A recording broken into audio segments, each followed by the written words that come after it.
Welcome back. Find somewhere quiet. Sit down or lie back, whatever feels right. Take a breath. Close your eyes. History doesn't announce itself. It doesn't knock. It simply begins, and suddenly you are inside it. That's what we do here. We don't read history. We live it. Tonight we go back. 1944. The world is on fire. Entire countries are burning. And you are right in the middle of it. A soldier, an American, far from home. And in a few moments, everything you thought you knew about survival is going to change. Get comfortable. Close your eyes. We're going to World War II. And we're not coming back until the story is done. The last thing you remember clearly is the sound of the radio. Static. Then a voice cutting through it. Clipped. Urgent, the kind of voice that doesn't waste syllables. Platoon 3, hold your position. Hold your position. And then the static swallowed it whole, and the voice was gone. And there was nothing left but the field and the rain and the sound of something moving through the dark tree line to your left. That was 3 hours ago. Or 4. Maybe more. Time has a way of collapsing when the body is running on fear and cold and nothing else. Now you are lying in the mud. Not because you chose to, not because orders told you to. You are lying in the mud because your legs stopped working somewhere between the tree line and the ditch is where you ended up. Face down, cheek pressed against the wet earth, the smell of it filling your nose, that old mineral smell of disturbed ground, of soil that has been broken open and left to breathe. You've smelled it before on your grandfather's farm in Ohio. It smelled like summer then. It doesn't smell like summer now. Your rifle is gone. You notice this the way you notice things when the mind is still catching up to the body. Slowly, with a kind of dull detachment, like reading a list of facts about someone else. Rifle gone. Left boot. Missing its lace. Shoulder. Something wrong there, a hot, tight feeling that you are choosing, for now, not to investigate too closely. You press your palm flat against the ground and push, and the world tilts. And you are sitting up, and the field opens out around you in the gray half-light of early morning. It is not a large field, 50 yards across, maybe less, bordered on one side by the tree line you remember, and on the other by a low stone wall the color of old teeth, and beyond the wall the suggestion of a road.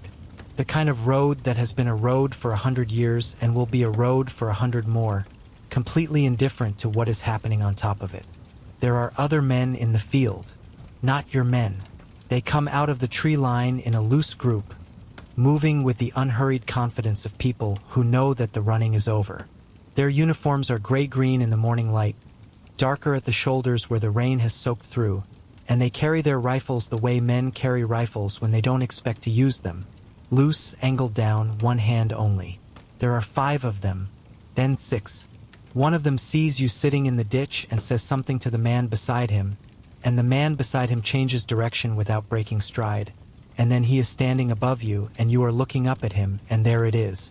The moment, the specific, irreversible moment that will divide your life into 2 halves, the half that came before and everything after.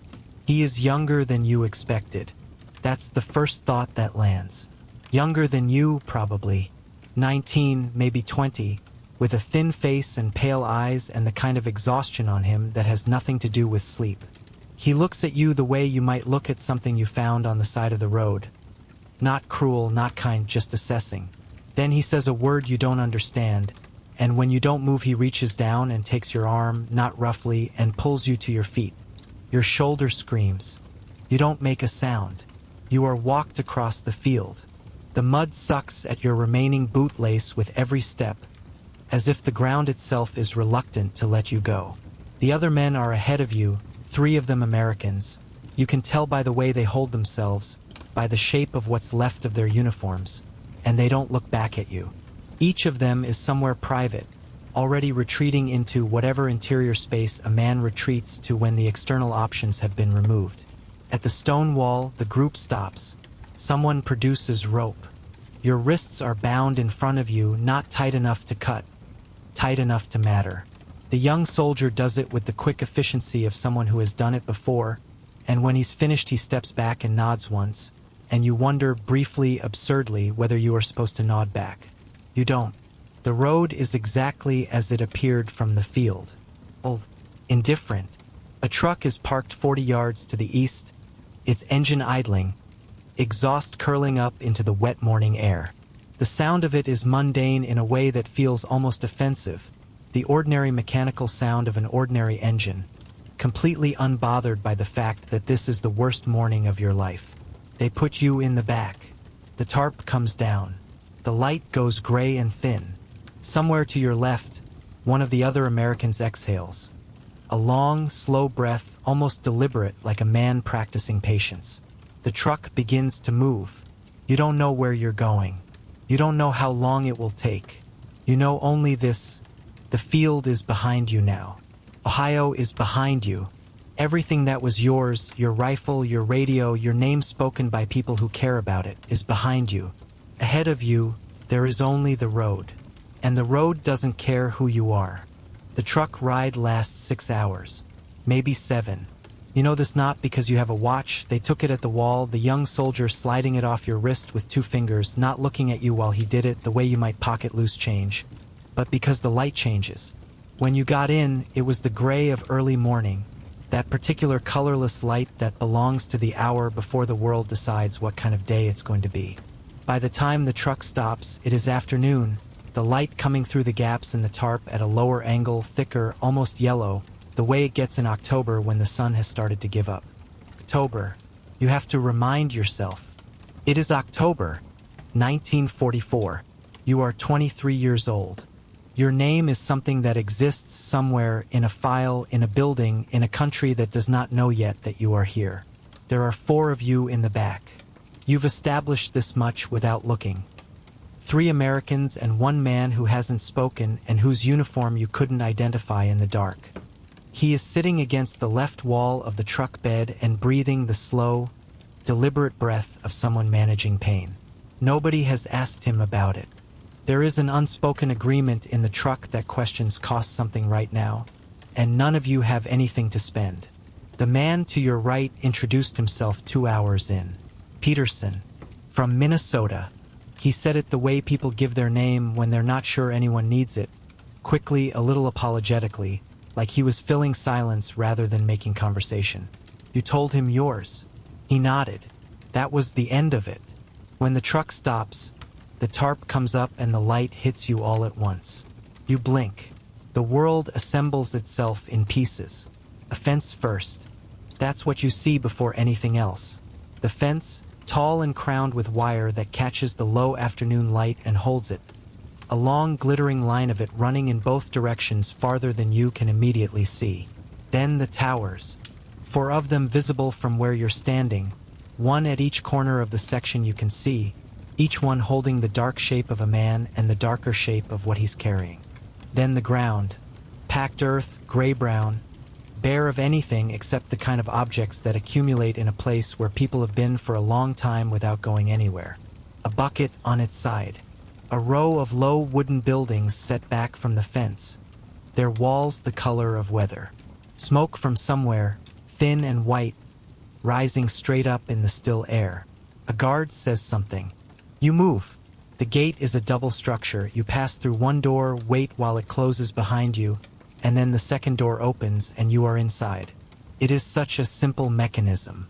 2 doors and a pause between them. But something happens in that pause, in that small sealed space between the first gate and the second, that you will remember for the rest of your life. The quality of the silence changes. Outside, even in a field, even at the back of a truck, there is the ambient sound of a world that continues.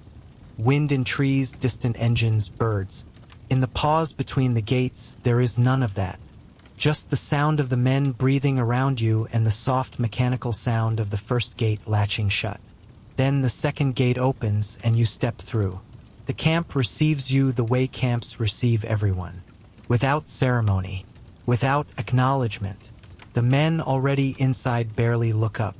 Some of them are sitting outside the barracks in the pale October sun, not doing anything in particular, just sitting the way men sit when they have learned to make peace with stillness. Others move between the buildings with the particular purposeful walk of people navigating a small space they know very well. One man is standing at the far fence, facing away from you, looking at something on the other side that you cannot see. A different soldier, older than the one in the field, broader, with the practiced blankness of long institutional employment, leads you to a low building near the center of the compound. Inside, a table. A man sitting behind it with a ledger. He looks up at you with the same assessing expression as the young soldier in the field, but more bureaucratic, less personal. He asks for your name, your rank, your serial number. The Geneva Convention entitles you to give only those three things, and this you know, and he knows you know it, and the exchange has the quality of a ritual that both sides have agreed to perform.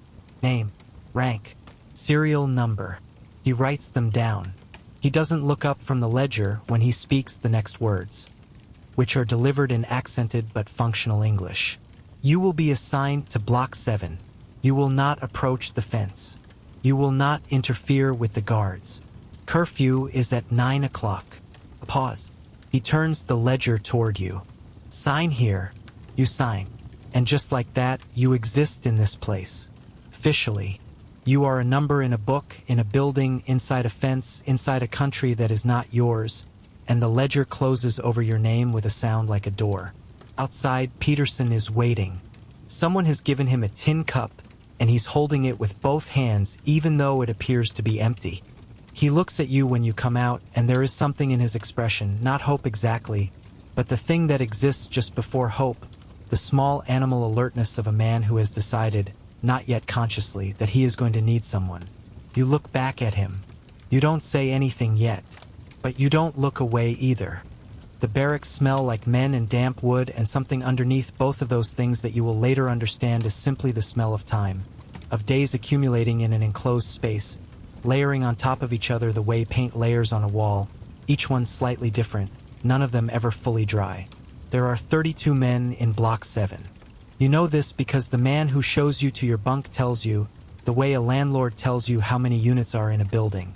Not proudly, not apologetically, just as information. His name is Calloway. He's been here 11 months, which in this place makes him something close to an elder, and he moves through the barracks with the easy familiarity of a man who has memorized every board in the floor, every gap in the wall where the winter comes through. He points to a bunk near the far end. Top, which he says is better in summer, worse in winter, and since winter is coming, you might want to think about that. You tell him you'll take it anyway. He shrugs. It's your cold. The bunk above yours belongs to a man named Doyle who is not there when you arrive and doesn't appear until after dark. Slipping in through the barracks door with the quiet efficiency of a man who has learned to take up as little space as possible. He nods at you. You nod back. That appears to be the full extent of your introduction. Peterson gets the bunk across the aisle. This is not arranged. It just happens. The empty bunk is there, the guard points, and Peterson sits down on it with his empty tin cup still in his hands and looks around the barracks with the expression of a man trying to memorize a room he wishes he didn't have to memorize. You watch him do it. You are doing the same thing, you realize. Taking inventory. Counting exits. One door at each end. Both bolted from outside after curfew. Windows, 6, small, set high in the walls, wood-framed, the glass thick and greenish. The stove at the center of the room, a squat iron thing with a pipe running up through the roof, cold now, surrounded by men sitting on upturned crates with the careful proximity of people rationing warmth they don't yet have. You are doing this, you understand, because your brain has shifted into a different mode. The part that was running on adrenaline and fear and the animal need to survive the next 10 seconds has stepped back. And in its place something quieter and more deliberate has taken over. Something that counts windows and measures distances and files information under headings that you haven't consciously created but that are already there, already organizing. Calloway sits down on the bunk opposite and looks at you with the particular attention of a man deciding how much to tell you. First thing, he says, keeping his voice low, conversational, the tone of a man discussing weather. Don't touch the wire, not even to lean on it. They don't warn you first. You nod. Second thing, the guards change at 6 in the morning and 6 at night. During the change, about 4 minutes, the towers are at half attention. You'll notice it. Don't do anything about it, but notice it. You look at him. He looks back at you, and there is something careful and deliberate in his expression. Something that is communicating on a frequency just below the words themselves. Why are you telling me that? You ask. Because, he says simply, you look like a man who notices things. He stands up then and moves away down the aisle, and you are left with that sentence and what it implies, turning it over like a stone to see what's living underneath.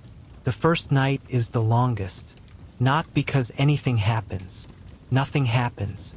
Curfew comes at 9, the bolts go home, the light through the windows drops to nothing, and 32 men settle into the particular silence of people pretending to sleep. Some of them are better at it than others. Someone near the door snores with a regularity that suggests genuine unconsciousness. Someone else shifts and shifts again, the bunk frame creaking under him, unable to find a position that works. Outside, a guard walks the perimeter. You can track him by the sound of his boots on the packed earth, steady and unhurried, the footsteps of a man who is cold and bored and counting the minutes to his own rotation. You lie on your back and look at the ceiling. The wood is dark with age and stained in places where the roof has leaked, and someone, you cannot imagine when or what implement they used, has scratched a series of marks into the beam directly above your bunk. You can barely see them in the dark, but you trace them with your eyes anyway. Lines, grouped in fives. The scratch marks of a man counting days. You count them, 47. You think about that for a long time. 47 days, 6 weeks, roughly. The man who slept here before you spent 47 days counting, and then at some point the counting stopped. You don't know why. You don't know if you want to know why. But you file it the way you have been filing everything, quietly, without ceremony, in whatever part of you is now running the longer calculation. Outside, the guard's footsteps complete their circuit and begin again. You close your eyes. You don't sleep, but you begin, for the first time since the field, to think. Morning arrives not with light but with sound. A whistle, short, flat, utterly without sympathy. Then boots on the floor of the barracks, the sequential percussion of 32 men moving from horizontal to vertical in various states of willingness. And then the cold, the specific, declarative cold of a building that has been sealed all night against October air and has lost the argument completely. Your breath comes out in front of you in small clouds. You sit up on the bunk, and the shoulder that you chose not to investigate 2 days ago makes its opinion known with clarity. You investigate it now, 2 fingers pressing along the joint, reading the geography of the damage. Not dislocated, you've had that before, a scrimmage accident at 18, and you remember the specific wrongness of it, the way the whole arm felt like a foreign object. This is something else. Torn, probably. Deep bruising at minimum. You rotate it slowly, measuring the range, and file the result under manageable and leave it there. The morning ritual of Block 7 takes 40 minutes and follows a logic that only becomes apparent once you have watched it 3 or 4 times. The stove is the center of everything. 2 men whose names you haven't learned yet take responsibility for it each morning. Feeding it the carefully rationed wood from a pile against the wall, coaxing the fire up from whatever ember survived the night, and the rest of the barracks orients itself around this process the way a solar system orients itself around heat.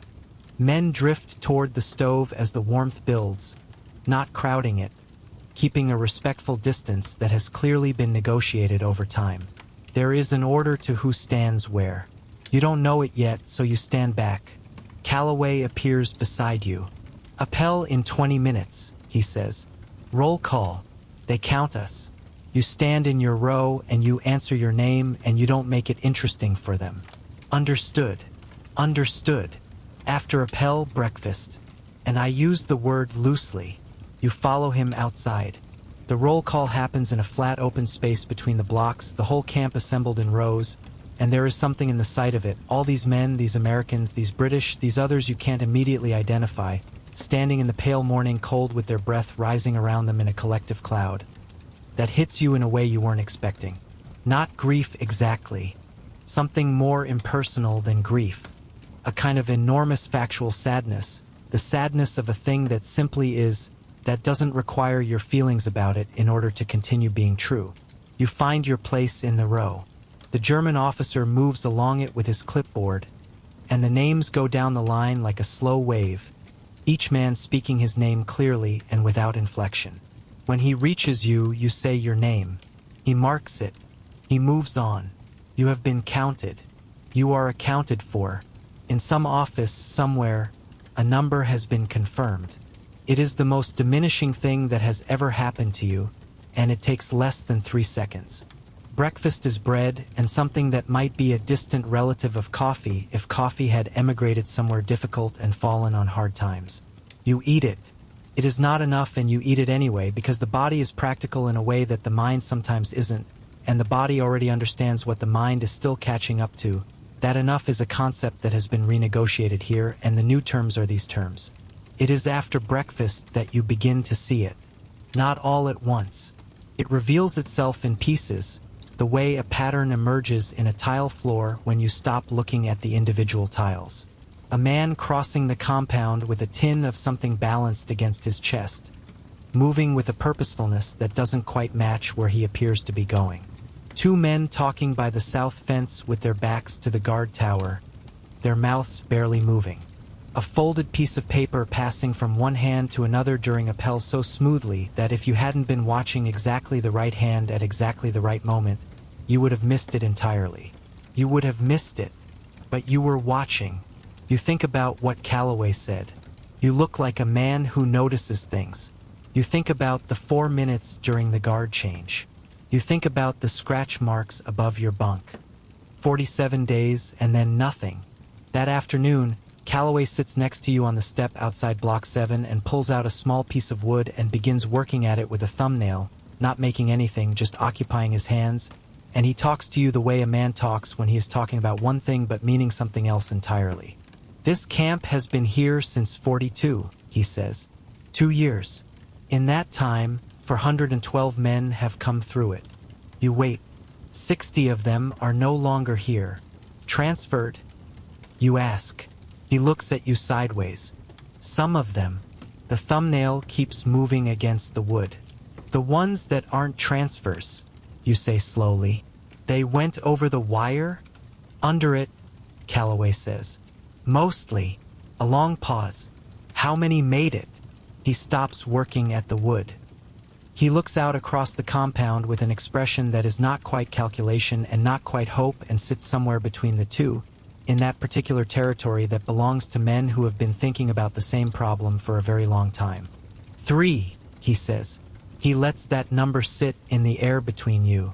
So far, he adds, and then he stands up and tucks the piece of wood into his pocket and walks back into the barracks, and you are left on the step in the thin October sun, doing the arithmetic that he has just handed you and understanding clearly, finally, with the cold precision of a man who notices things, exactly what this conversation was.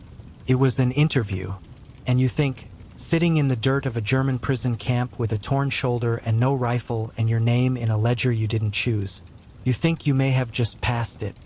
There are 5 of them. You learn this not by being told but by arriving, Calloway walking you across the compound on the second evening after Appell, taking a route that manages to look like no route at all, pausing here to nod at a man, stopping there to pick up something from the ground that turns out to be nothing, a pebble, discarded, the whole journey a series of small, unremarkable movements that add up to a direction.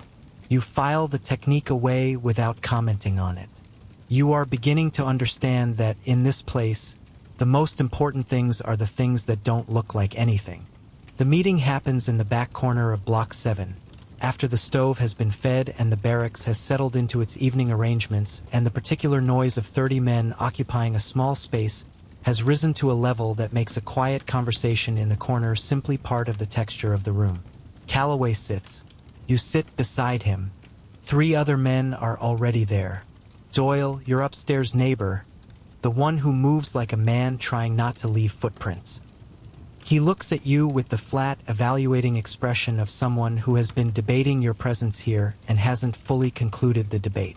Marsh, a large, quiet man from Georgia with hands that seem engineered for a different, heavier purpose than the current one. who nods at you once and then looks at the floor, apparently satisfied. And Reeves. Reeves is the one you would have noticed last in any other context, which is precisely why, here, you notice him first. He is slight and unremarkable, the kind of face that slides out of memory 5 minutes after you've seen it, and you understand immediately and instinctively that this is not an accident. He has the cultivated invisibility of a man who has worked very hard to become the least interesting person in any room. He looks at you for a long moment without speaking, and in that moment you have the distinct and uncomfortable sensation of being read. Not assessed, not measured, but actually read the way you might read a document you're not sure you trust. Then he nods, almost imperceptibly. Calloway says, "Show him." Marsh reaches under the floorboard nearest the wall. You didn't see him lift it. It simply appears to be lifted, one of those things that happens in the periphery, and produces a piece of cloth folded into a small square. He unfolds it on his knee with a care that suggests the cloth itself is less important than what is drawn on it. A map, not a real map. Not printed, not official, not taken from anywhere. Drawn, slowly, over time, with whatever implements were available, in ink that appears to be something other than ink, and in a hand that started uncertain and grew more confident as the weeks went on. You lean forward. The camp first. The fence line, the towers, the blocks, the spaces between them. Everything rendered with an accuracy that takes your breath slightly, because this is not a sketch, this is a document. Someone has been watching and measuring and recording for months. The guard tower positions, the rotation points, the dead ground, the areas that no tower can fully cover simultaneously, small and awkward and precisely marked. And then outside the fence, the road you came in on, running east to west. A treeline to the north, detailed, with what appear to be trail markers drawn in a different shade. A river, small, probably a tributary of something larger, running diagonally across the upper portion of the map, and beyond the river, a set of marks you don't immediately understand. What are those? You ask, pointing. Railway, Reeves says. His voice is quieter than you expected, with a precision to it, each word placed with the care of a man who has learned that imprecise language creates problems. Freight line, runs northwest, toward the Swiss border. You look at him. How far? From the wire to the border, walking. He pauses. For days. Maybe 5, depending on the weather and how many times you have to stop moving. And the tunnel? The word is out before you've decided to say it. It is the only thing that makes sense. The map, the dead ground, the 4 minutes during the guard change, all of it pointing in one direction like a compass. Calloway looks at Doyle. Doyle looks at Marsh.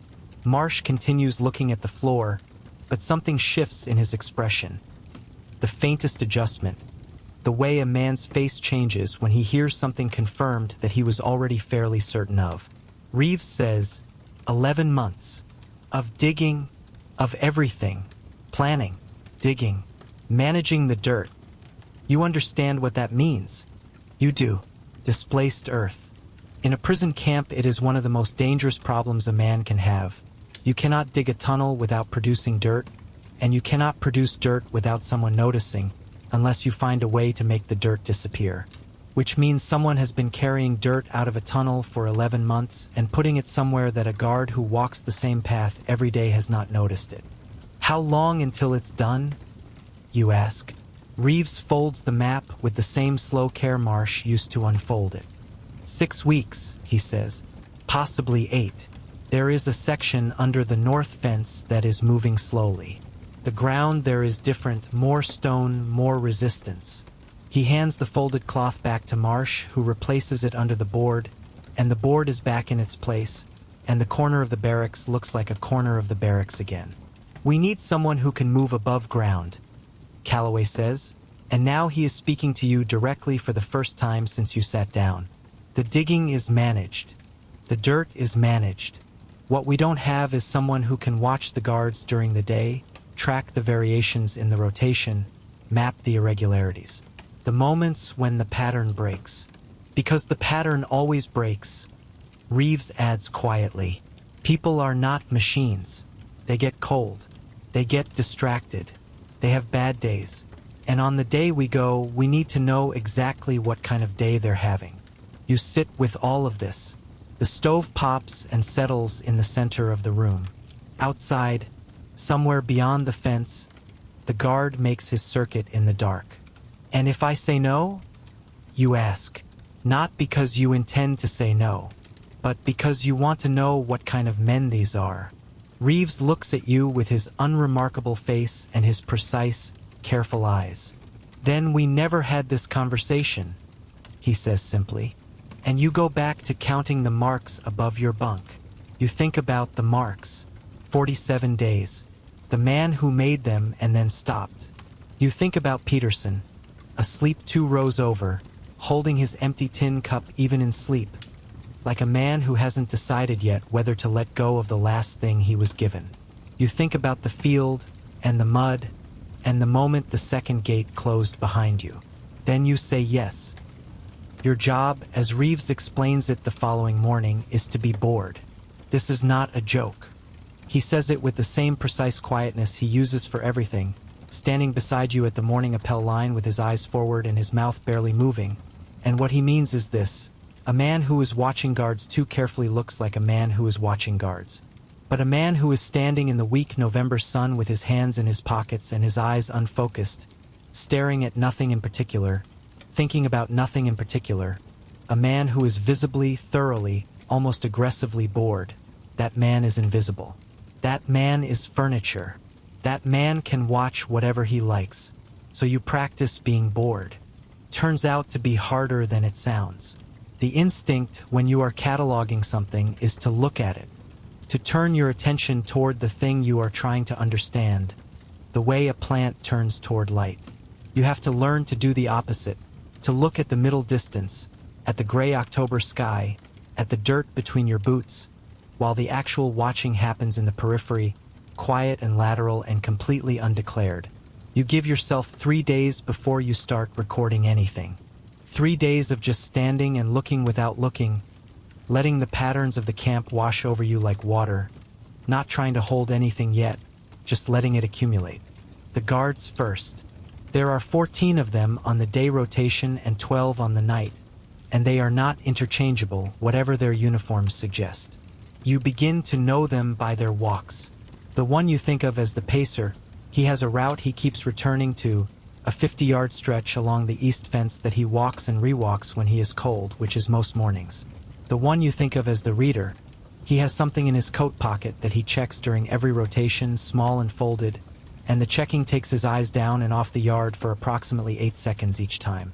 The one you think of as the dog, he pays attention to everything all the time with a restless, hungry alertness that makes him the most dangerous man in the compound, and you make a note that whatever day the escape happens, someone needs to know exactly where the dog is.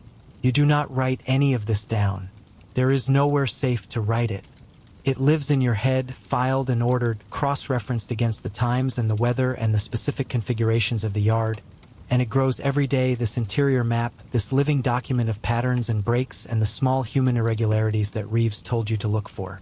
And on the 4th day, you notice him. He is in Block 5, which means he is not someone you eat with or sleep near or stand beside at Appel, and the first time you register him it is not as anything significant, just a face in the yard that appears more often than randomness would suggest. A thin man, older than most, with clothes cropped gray at his temples and the kind of stillness about him that reads, at first glance, as the same performed boredom you have been practicing yourself. First glance. The second time you register him, 2 days later, he is standing at the corner of Block 3, and his eyes move across the yard with a pattern you recognize because it is nearly the same pattern you use yourself. Not unfocused, not bored, tracking. The difference is that you are tracking the guards, and when you work out the geometry of his sight lines, when you trace them back to their origin and follow them to their destination, you understand with a cold dropping certainty in the center of your chest. He is tracking you. You do not react. This is the most important thing, and you know it immediately. The worst thing you can do is let him see that you've seen him.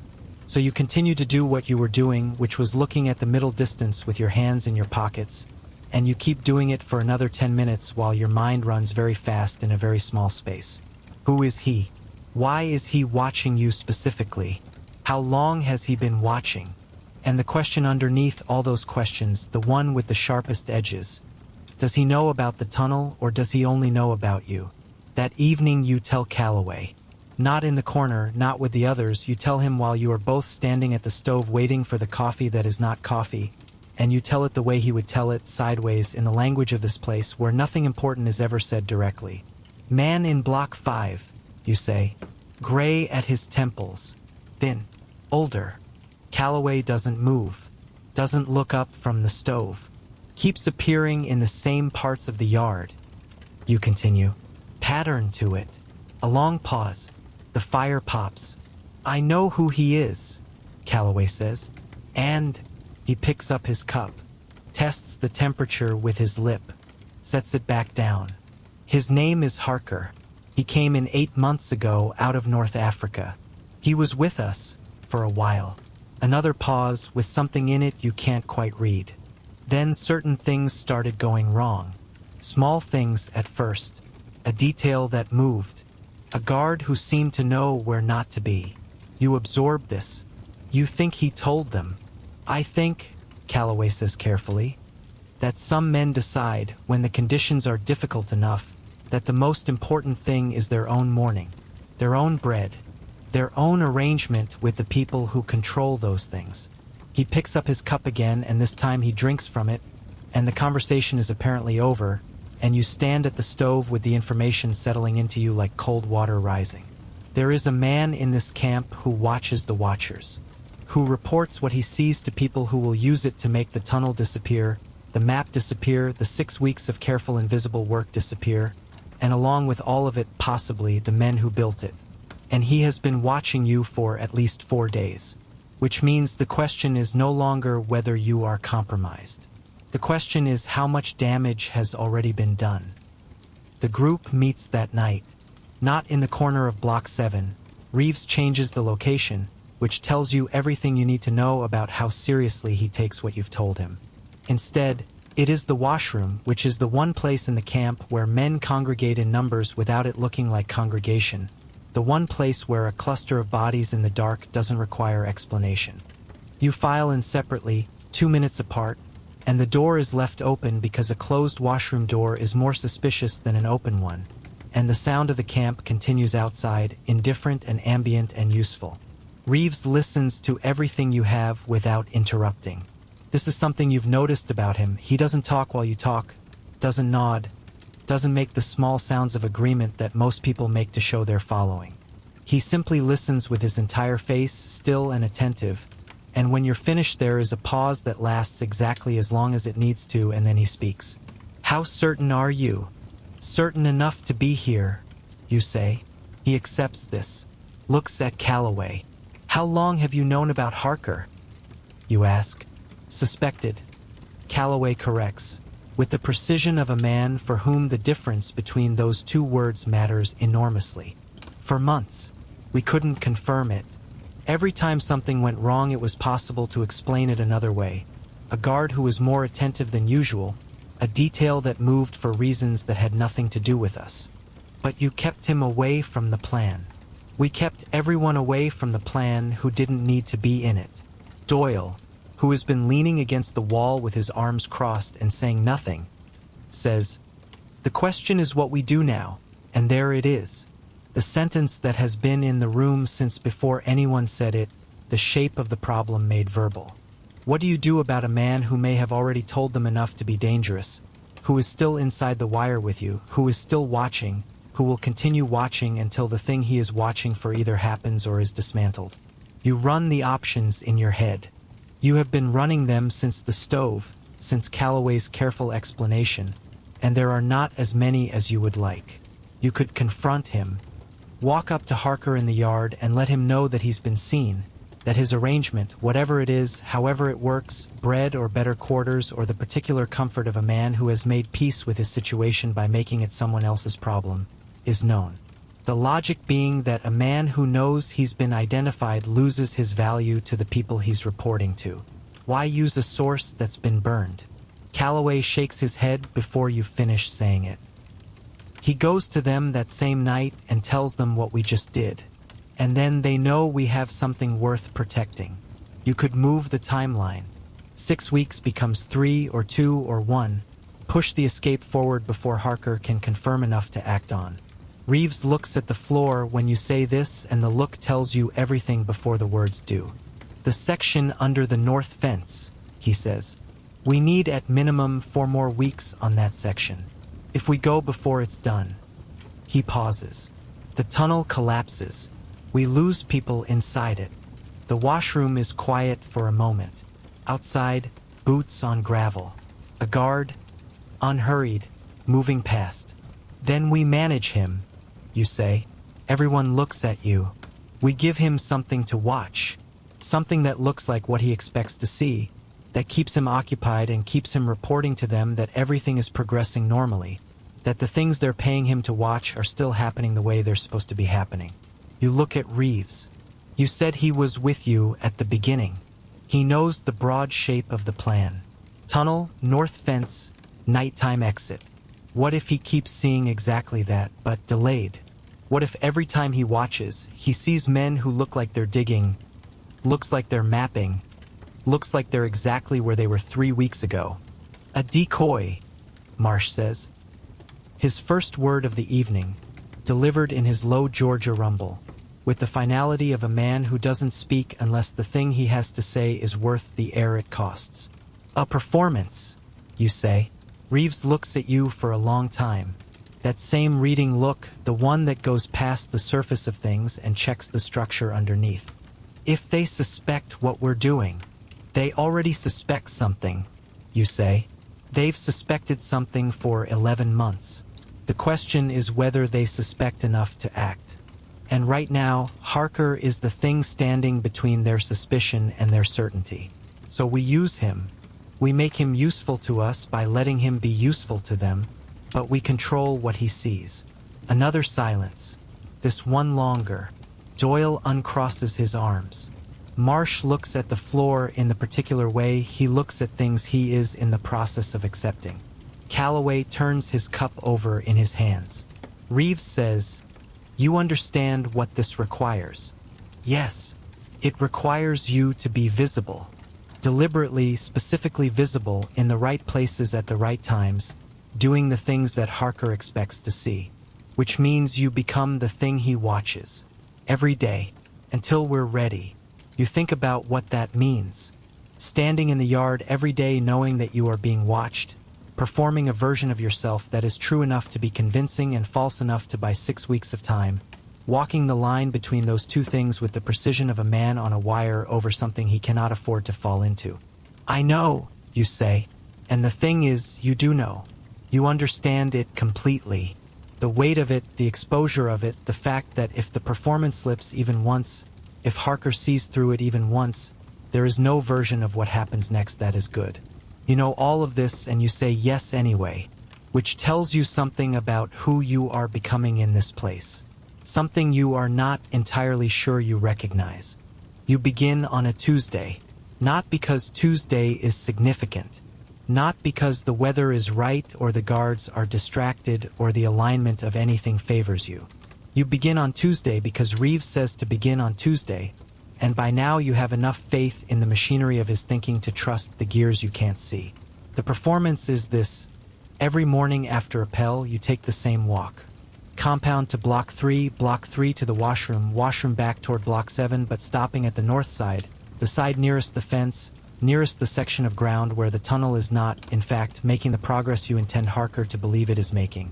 You stop there for 8 to 12 minutes, never longer, never less, and you look at the ground with the focused but casual attention of a man checking on something he is responsible for. Then you move on. That's it. That's the whole performance. It is, Reeves explained, the simplicity that makes it work. A complicated performance has too many moving parts, too many moments where the machinery shows through. This is one man, one walk, one stop, the minimum necessary to communicate to a watcher what you want him to see. Progress, stability, everything on schedule. On the first day, you feel watched immediately. Not because you see Harker, not at first, but because the knowledge that he is somewhere in the compound with his eyes on the yard produces a physical sensation. a tightening across the upper back, a heightened awareness of your own body in space, the way you hold your arms, the angle of your head, the pace of your walk. You are aware of yourself as an object being observed, and awareness of that kind is exactly what you cannot afford to show. You breathe. You think about Ohio, about the particular boredom of Sunday afternoons in summer, the long, flat hours of nothing, the way time moved through those days like water through very still air. You put yourself there. You make your body remember what it felt like to be somewhere with nothing to prove and nowhere to be and no one watching. And then you walk. By the third day, it is easier. By the fifth, it is almost natural. The walk folded into the rhythm of the camp's days. One more small, unremarkable movement in the texture of the yard. You begin to see Harker again. Not because he is careless, but because you are looking for him now with the full attention of a man who knows exactly what he's looking for. He is good. You will give him that. He uses the same techniques you use, the unfocused gaze, the performed boredom, the lateral watching. But there is one habit he has that he appears to be unaware of. When he has seen something that satisfies him, something that confirms what he expected to see, his left hand opens slightly. Not much.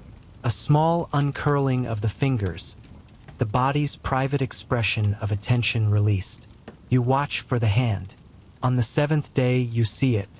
He is at the corner of Block 2, which gives him a sight line to the north side, and you do your stop, your 8 to 12 minutes, your focused but casual attention to the ground, and when you glance across the yard with your eyes and not your face, his left hand opens and you think, there it is, and the relief of it is so specific and so cold that it takes you a moment to understand what you are actually feeling. You tell Reeves that evening. He nods once, files it, asks you how Harker's timing works, when he positions himself, how long he stays, whether the schedule is consistent. You tell him everything you've observed, the whole catalog, and Reeves listens with his complete stillness and then says something you weren't expecting. He's reporting every 3 days. You look at him. There's a guard, Reeves says. The one you've been calling the reader. The thing in his coat pocket. It isn't something he brought with him. It gets replaced. Every third day, during the morning rotation, there's a new one. And Harker is always near the east fence the morning before a replacement. You sit with this. He's passing notes. Through the fence. During the gap. Reeves pauses, which means they receive a report every 3 days, which means we have a 3-day window at most between Harker seeing something and them acting on it. The implications of this land one by one, each one changing the shape of the problem. It means the performance has a rhythm. You need to give Harker something confirmatory every 3 days, something that lands in his report as normal, progressing, no change.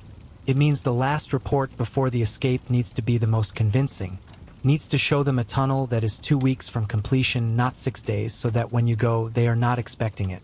It means there is a final performance, a specific, critical one, and it means you need to know exactly when it is. When do we go? You ask. Reeves looks at you. For the first time since you've known him, something moves in his expression that isn't calculation. Something older and more human, the thing that lives underneath the precision when the precision is set aside for a moment. 14 days, he says. 14 days. You count them in your head the way the man above your bunk counted his marks in the wood. The way all men in enclosed places count the distance between themselves and the open air. The section under the north fence, you say, is done, Reeves says simply. It finished yesterday. You stare at him. I didn't want to change your behavior before I was certain about the 3-day window, he says, without apology, without particular warmth, with the straightforward logic of a man who made a calculated decision and is comfortable with it. Your performance needed to be genuine. A man who knows the tunnel is finished walks differently than a man who doesn't. He is not wrong. You know he is not wrong, and that is the most unsettling part. The recognition that you are dealing with a mind that thinks several moves ahead of the current moment, that anticipated your reaction and managed it before you had it, that has been doing this kind of thinking since long before you arrived in this camp and will keep doing it until the wire is behind him or the wire wins. 14 days, you say again. Yes. Outside, the evening Appel whistle cuts across the compound. You stand, and the day ends, and somewhere in the camp Harker is writing something small and careful and folded. A report that tells them everything is normal, everything is on schedule, there is nothing yet to act on. For once, he is right. 14 days pass the way time passes in enclosed spaces, not evenly. The first week moves with the grinding slowness of days that are identical to each other, each one a copy of the one before, a pell and bread and the walk and the stop in Harker's hand opening at the corner of Block 2 and the evening closing down over the compound like a lid. You perform. You count. You sleep badly and wake early and lie in the dark listening to the camp breathe around you and running the plan through your head the way you might run your tongue over a loose tooth. Not because you expect to find something new, but because the checking itself is a kind of control, a way of holding the thing steady in the absence of any other way to hold it. The second week accelerates. This is always how it goes. Calloway tells you one evening, the closer the end gets, the faster the days move, and the faster they move, the more dangerous they become, because speed creates carelessness, and carelessness in here has a specific and unforgiving cost. He says it without drama, the way he says most things, as simple information delivered by someone who has been in this camp long enough to have learned it the hard way. You hear the thing underneath it. Slow down. Stay careful. Don't let the proximity of the end make you stupid. You hear it. You try to obey it. On the 12th day, you give Harker the last real performance. It is the most important 8 minutes of the entire 14 days, and you know it, and you cannot let yourself know it in your body, cannot let the weight of it change your pace or your posture or the angle of your attention. You walk to the north side. You stop. You look at the ground with your focused but casual eyes. You stay for 10 minutes, too longer than usual, which is a deliberate choice, a small addition of detail that says complication, minor setback, still manageable, the kind of granular texture that makes a report feel real. Then you walk away. That evening, Harker positions himself near the east fence. His left hand opens. The report goes through. And somewhere on the other side of the wire, someone reads it and files it under not yet and turns their attention to something else, and you have bought yourself the last thing you needed, 2 days in which they are not looking. The final meeting is brief. Reeves lays it out with the economy of a man who has said everything that needs saying already and is now simply confirming the sequence. Tomorrow night, 2 in the morning, the specific dead hour when the body's natural rhythms pull attention down, when even the most diligent guard is fighting his own biology. The tunnel entrance is under the floor of the washroom, which has been the one true piece of genius in the whole design, the thing you admire most when you think about the 11 months of careful invisible work. A location where men enter and exit at all hours without it meaning anything, where the movement itself is its own cover. The order of exit. Reeves first, he knows what's on the other side, has studied the map more than any of them, carries the route in his head with a reliability that makes him the most valuable person to have in front. Then Marsh, for the opposite reason, his size and quietness making him the best thing to have at the rear. Then Doyle. Then Calloway. Then you. Peterson is not in the group. This is the thing you've been carrying for 2 weeks, the weight you set down every night and pick up again every morning. Peterson, who sleeps across the aisle with his tin cup, who has never asked you what you're doing in the evenings, who has the careful, unasking quality of a man who has decided that some information is safer not to have. You went to Reeves about it on the 3rd day. Reeves was quiet for a long time and then said, 5 people is the maximum the tunnel can move in the window we have. 6 changes the math in ways we can't absorb. And you understood and you said nothing, and you have been saying nothing about it ever since, which has its own cost, paid nightly, in the dark above your bunk. Now, on the last night, you lie on that bunk for what you know is the final time and look at the marks in the beam above you. 47. You thought about the man who made them so many times. You built him in your head, young probably, frightened certainly, counting because the counting was the only thing he could do, the only form of control available to him in a place designed to remove all forms of control. You imagined him running out of days to count. You imagined the reasons. But tonight you think about him differently. Tonight you think he was here.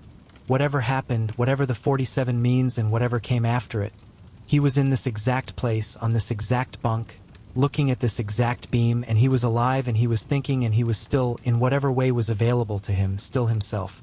still a person with a name and a history and something he was trying to get back to. You think, I am still that too. You think, tomorrow I will prove it. Outside, the guard makes his last circuit before the 2 a.m. change.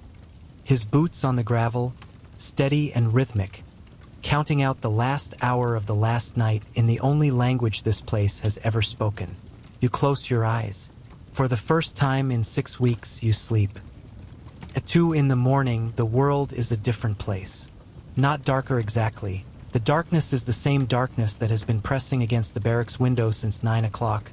The same flat moonless black that November produces in this part of the world with a kind of bureaucratic consistency. Reliable as a pell, reliable as the cold. But at 2 in the morning, the darkness has a different quality to it. A depth. As if the night has had time to settle into itself, to become fully what it is, and everything inside it, the compound, the wire, the towers, the sleeping men, has been absorbed into it completely, reduced to shapes and suggestions rather than solid things. You are awake before Reeves touches your shoulder. You have been awake for an hour, lying with your eyes open in the dark, listening to the barracks breathe. Peterson across the aisle, his slow, unconscious rhythm. The man near the door who always snores. The settling of the iron stove, ticking quietly as it cools. The last of the day's warmth leaving it in small metallic increments. You have been memorizing these sounds without meaning to, the way you might memorize the sound of a place you are about to leave and may never return to, your body doing something that your mind hasn't quite authorized. Reeves' hand on your shoulder. One touch. You're already sitting up. The 5 of you move through the barracks in the dark with the practiced silence of men who have rehearsed this in their heads so many times that the physical version feels almost like memory rather than action. You know where the boards creak, second one from the left near the stove, the one by the far wall that lifts slightly under pressure, and you avoid them without looking, by feel, by the map you've built in your feet over 7 weeks of mornings. The compound outside is empty in the specific way of 2 in the morning. Not abandoned, not safe, but momentarily unwatched, the guards at the furthest points of their circuits. The towers occupied by men who are fighting the hour with whatever they have and losing ground. Reeves confirmed the timing 3 days ago and again yesterday, and it holds 4 minutes between the end of one circuit and the start of the next. You have used this window before in your head 100 times. Now you use it with your body. 30 yards to the washroom. Flat against the wall for 8 seconds while a tower light sweeps a lazy arc across the far end of the compound. Then inside. The washroom is cold and smells of damp concrete and the particular mineral darkness of earth that has been recently disturbed. Marsh is already at the floor. He moved first separate route, and the board is up before the rest of you are through the door, the darkness below it absolute, a rectangle of nothing in the washroom floor. Reeves goes in without pausing. That is the thing you remember most clearly about him in this moment, the complete absence of hesitation. He sits on the edge, drops his legs into the hole, and is simply gone, swallowed by the dark below with the matter-of-fact efficiency of a man performing a task he has been preparing for 11 months. Then Marsh, then Doyle, then Calloway, who pauses for 1/2 second at the edge and looks back at you with an expression you cannot read in the dark. Something that is not quite a farewell and not quite an acknowledgement, some third thing for which you don't have a name. Then he's gone, and you are alone in the washroom. This moment lasts approximately 4 seconds and feels considerably longer. The whole camp is above you and around you, the wire and the towers and the guards, and Harker asleep somewhere in Block 5 with tomorrow's report already forming in his head. Peterson with his tin cup, the 47 marks in the beam. Everything you have learned to navigate and endure and use over 7 weeks, the whole system of this place with its rhythms and its rules and its terrible comprehensive logic. You sit on the edge. The earth is cold against your palms. You drop. The tunnel is narrower than you imagined, which is something Reeves told you and which you understood intellectually and which is completely different from the physical reality of it. The walls pressing in from both sides with the patient indifference of things that have been in place far longer than you. The ceiling close enough to brush your back as you move. The smell of raw earth total and absolute, filling every breath. You move on your elbows and knees the way Calloway showed you. Flat and low and even, no sudden movements, distributing your weight across the longest possible surface. The darkness is complete. You cannot see your own hands. You move by feel, by faith, by the sound of the man ahead of you. The tunnel runs for 30 yards. 30 yards that took 11 months to build. 30 yards that represent the accumulated invisible labor of 5 men in a place designed to make invisible labor impossible. 30 yards that are the physical expression of everything that cannot be taken from a person no matter how completely you remove everything else. The need to move, to try, to refuse the wire as a final answer. You count your pulls. 10, 20, 35, and then cold air on your face. Not the recycled cold of the barracks, not the managed cold of the compound. Outside cold, open cold, the cold of a world that extends in all directions without a fence to stop it. And it hits your face like water, and you pull yourself forward one more time and your hands find grass. Grass. You are through.